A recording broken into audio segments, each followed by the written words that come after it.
for me, when I decided to go back to 135, I was like, I was a little nervous about it because, like, look, when I was in the regional circuits, the weight cuts were a little more like, they weren't as structured as they are now.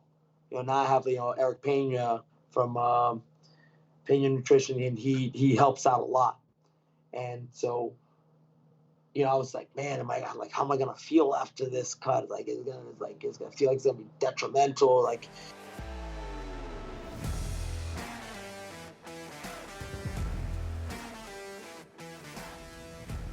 All right, let's jump into it, man. And how is New York, man? How's New York? How's everything moving out there? well, finally, like the mandates are being sort of lifted. Prices going up like they usually are. Mm. Everything, the usual thing. But for I think us fighters, we've just been fighting and just keep doing what we're doing, staying busy. That's it. How long do you think they're gonna have another show out there in New York City? You know what? Honestly, I don't know. But people are like already like, honestly, like people are not like, people that, oh, you need this, you need that. It's like people are just like, here, just go, enjoy, live your life. Like, I think everyone had enough of it. Yeah. A lot of people, all around the world. It's not just affecting like one country or one city. It's just like the whole world. And like you said, people are just tired of it. It's just like, just open it up and let's see what Yeah, happens. like, look, if you want to follow, you want to do your thing, go for Mm. it. But it's like, let everyone now like live their normal lives and do what they love to do. Yeah, for sure. We got to do that, man. And um, so this fight, at UFC 273 against Daniel Santos, he comes from Charles Oliveira's gym or his camp. What are your thoughts on him and the matchup? You know what? They're throwing the young prospect at me, and I'm ready for it, man. Look, I came back, and after my last fight, it didn't go the way they wanted, and I made my adjustments. I went back and worked on what I had to work on, and now we're back at it. That's it. Um, he's the person in front of me that I have to beat in order for me to move forward. That's who they presented me with, and whatever camp he's from, prospect from wherever, it's like it's fight time. It's fight time. That's it. The last fight, you said that you came out of it, you needed some things to work on. What exactly did you feel like you need to work on? You know what? For that fight, I didn't feel like my usual self, and I went in there, and it's like I got a late start. Song got a head start on me, and then when I finally got it going, it's like, he beat me to the punch, and I got finished. And there's nothing good to do about it. I can't, like, there's no excuses. Like, I didn't start fighting like myself, and then that cost me the fight. So I went back and I had to, of course, the usual technical skill work and all stuff, but it's just a lot of, just like mental work as well. Sometimes we just have a rough day in the office, and sometimes we're there, sometimes we're not. And to me, that was just my rough day at the office. But we get up and we keep moving forward and on to the next one. That's it. I believe that that's the first time you've ever been stopped with strikes. After the Yeah, fight, how did you feel physically? I felt fine. Like, look, I'll tell you what, when he fucking got that leg up there and kicked me in the head, I was like, holy shit. It was one of those, like, I'm like, it rung my bell. And I was like, whoa. Especially because we're like a little closer. And I was like, I'm coming forward. And then he just caught me with it. And it's out of my control, man. Like, shit just happens. Yeah, like you said, you got caught. You know what I mean? Yeah. Like it wasn't like you took a 3 round shellacking. You know what I mean? Like the guy just, like sometimes some guys go through that. 3 rounds of just getting outclassed. You know what I mean? Getting caught and getting outclassed is two Hmm. different things when you're coming out of Yeah. a fight mentally, right? But look, for this one, like, look, I got caught. That's it. It's like, it's part of the game. And I mean, look, he just won his last fight against a very top contender. So it's dude's a powerhouse in the division. So. Yeah, you gotta watch out for him. You know what I mean? Mhm. But one thing good is that they give you another guy that's like you said is a prospect. When you go look back at some of his film, he loves to spin, man. He has a few of those spinning attacks. How do you Yeah, prepare for something like that? Those types of techniques. I'll tell you what, like, And Tiger Showman's, it started a long time, like back in the day, a little bit of like, Kyokushin karate and stuff like that. So, we have a bunch of people in the room who love to throw spinning stuff like that, and that make that part of their style. So it's something we've seen a lot of, but it's also something that a lot of these guys are thrown at random times we least expect it. So it's something that we're trying to be aware of, but it's like not something that I haven't seen before, especially back in the kickboxing days. Like people throwing spinning hook kicks, spinning crescent kicks. It's you name it, man. Like they just spin like crazy. Does it kind of take you back to those days a little bit? A little reminiscing during this camp. A little bit, a little bit. You got to be aware of it because like he likes to spin from every direction. So I got to be aware of those spins. Is there anything different about this training camp? Any new faces during this camp? Like the usual team. Of course we got a bunch of up and comers who, are just like ridiculous, getting good, who just got into the pro level and they just been fighting nonstop. So like I'll use this platform to give a little shout out, to one of my teammates, Rob Ricchio. He's now 2-0 as a pro. Just watch, he's one of these upcoming pro superstars. Moncher Kara goes by Munch. He literally did 3 pro fights. He's 3-0 now, like within 2 months. Like he got busy. I know we're gonna have like Shane Burgos, his little brother Ryan Burgos. He's gonna be making his pro debut. One of our teammates, Christian McCauley, who had to do a MMA fight with against a professional who was I think 3-4 as a pro, and he beat that professional in an amateur bout. Like I forgot like what the rules are, but anyway, whatever it was like he beat this guy, and it was like a great fight for him because it shows that he's ready for that high level, right? And we just got like a lot of up and coming talent.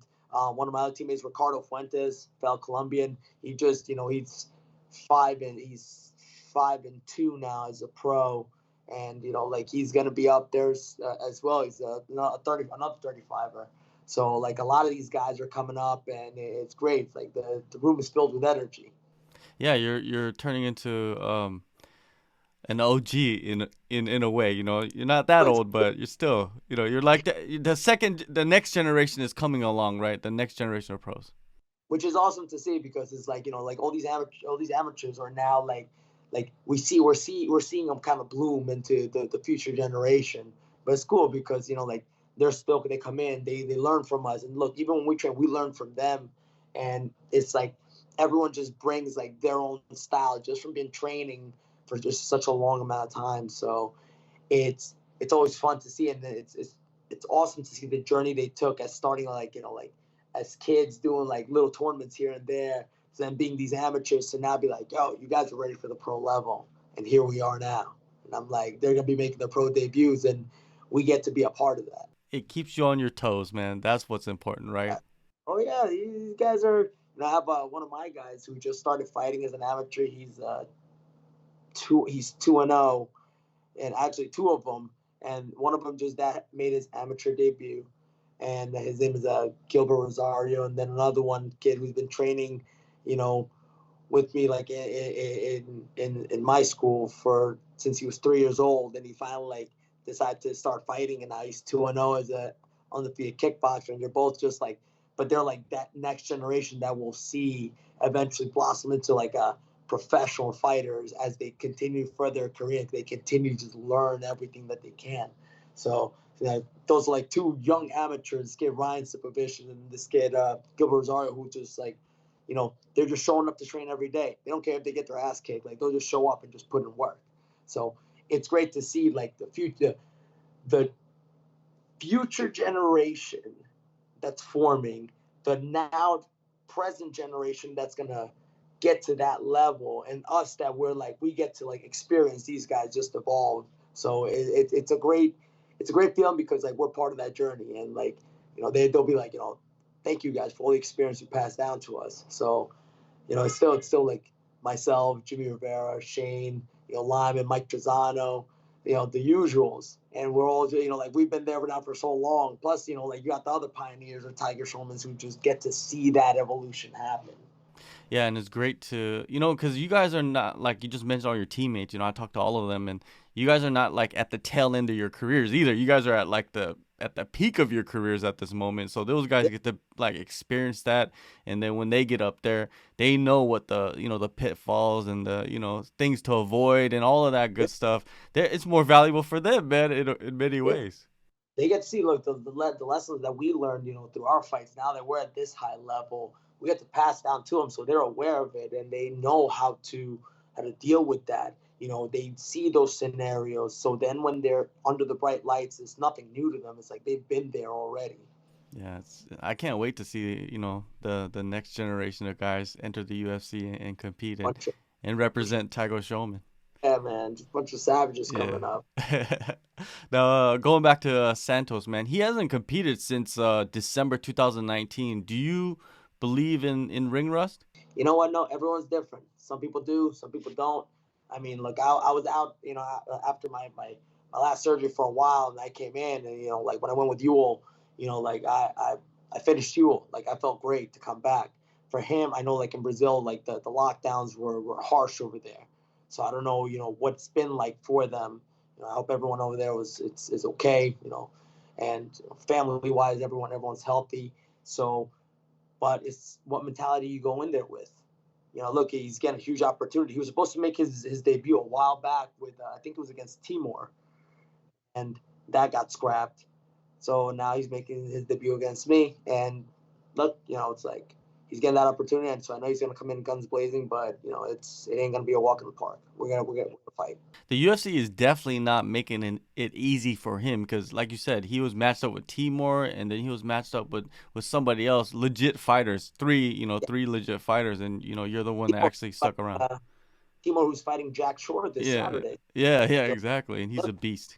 Yeah, man, it's like you got a division full of killers, and you got a division full of newcomers also. So it's look, you hear people say it all the time. It's like when you go into the UFC, there ain't no easy fights. It's like you just got to go in there. You got to go. And also being in front of that UFC crowd for the first time is another animal. You remember your first time in front of a UFC crowd, UFC 220 back in the day.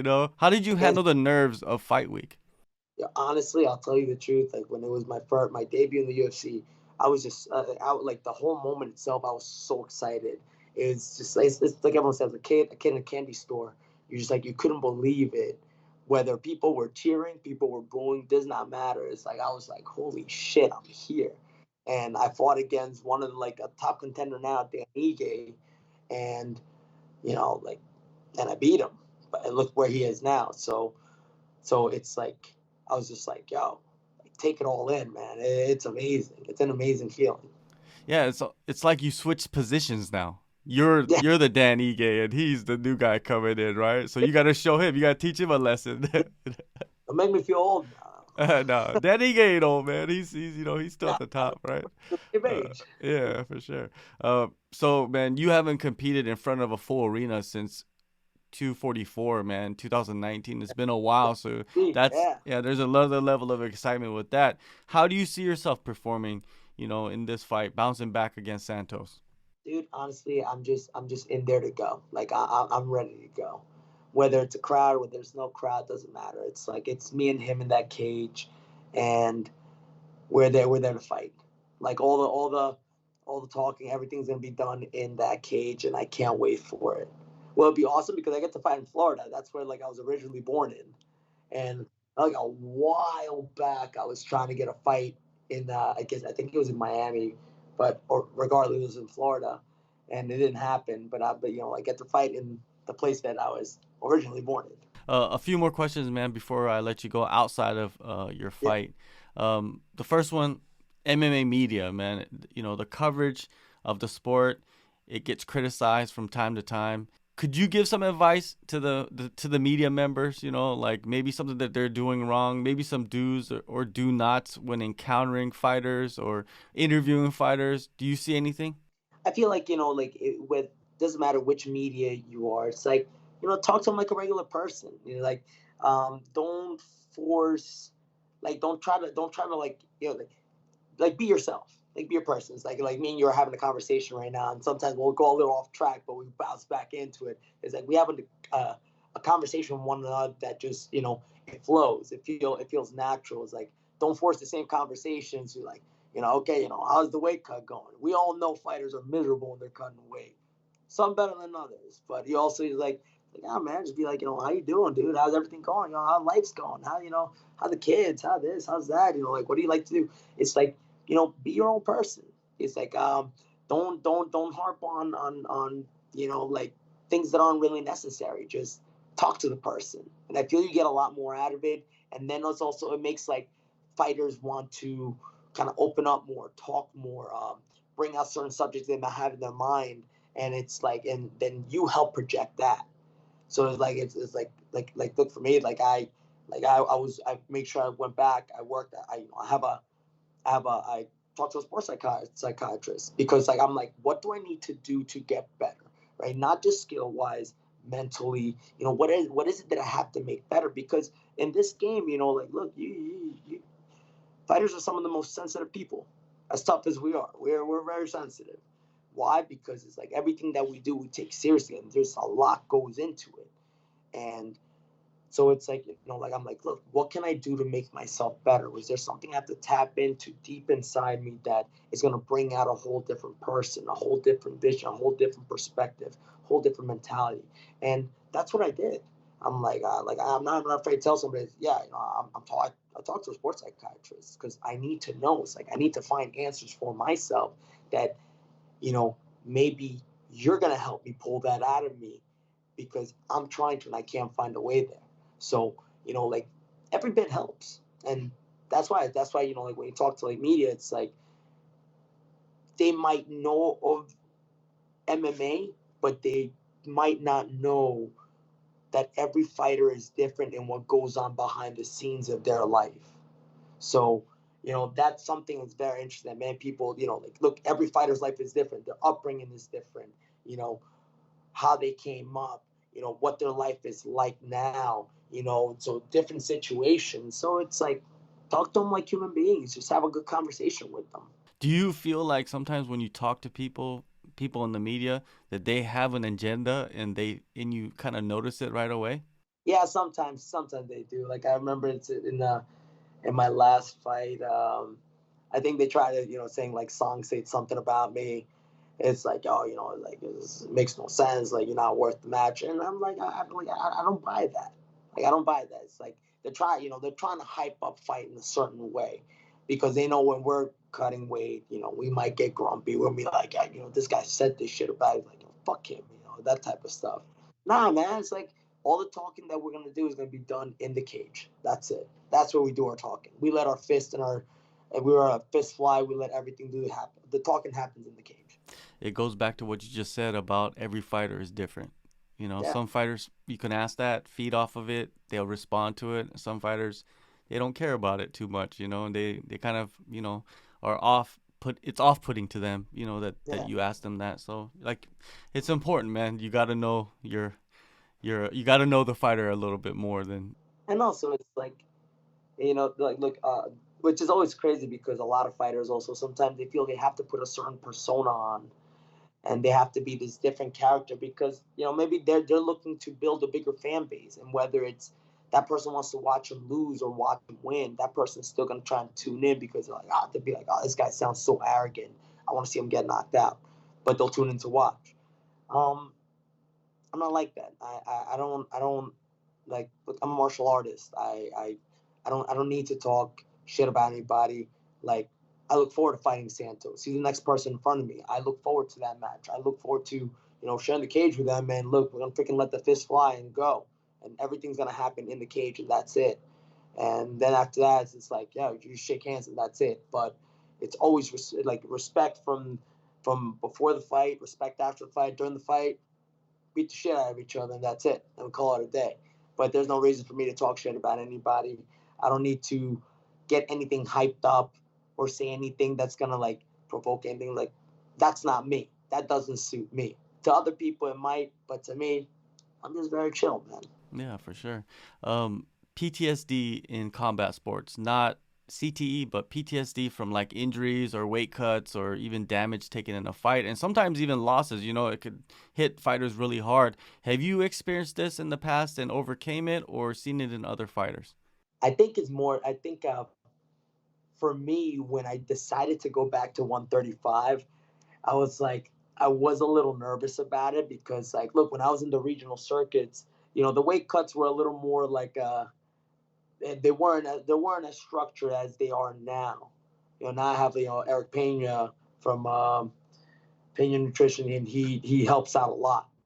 And so I was like, man, how am I gonna feel after this cut? It's gonna feel like it's gonna be detrimental. It's like that's the PTSD right there. I'm like, shit, I'm gonna have to go through this suffering.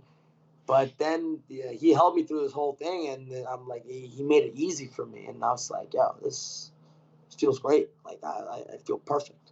One last question, man. Crypto has become this thing with MMA and in sports in general. What is your take on cryptocurrency? And would you ever dance with the idea of receiving your fight purse in crypto? I thought about it a bunch of times, but like crypto and all these stocks and all that, the way it goes, look, you got NFTs now. I don't even understand what those are, and it's just a roller coaster all the time.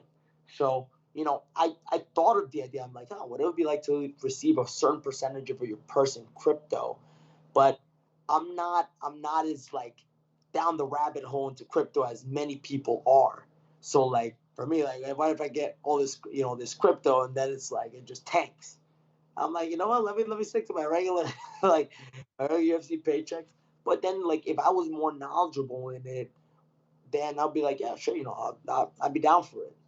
If somebody told me like, yeah, get all your money in NFTs, I'd be like, I don't even understand what that is. Like a picture is worth a lot of money. I guess so, but yeah, it's like yeah, I saw they tried to do it. Francis tried to do that, and then in Eagle FC, like Khabib, like he gives you the option. I don't know how. I don't know. I know of it. I know part of it, but I'm not as informed about it to take that kind of like risk with it, unless I'm like super informed about what crypto is. I hope the UFC, since they have that deal with crypto.com, gives fighters, all fighters, like a couple $1,000s in crypto every time they fight, man, just extra, just to, some goodwill, you know what I mean? Like, come on, hook the fighters up. Well, you want to hear something crazy? Apparently, like how the UFC did like the whole NFT thing.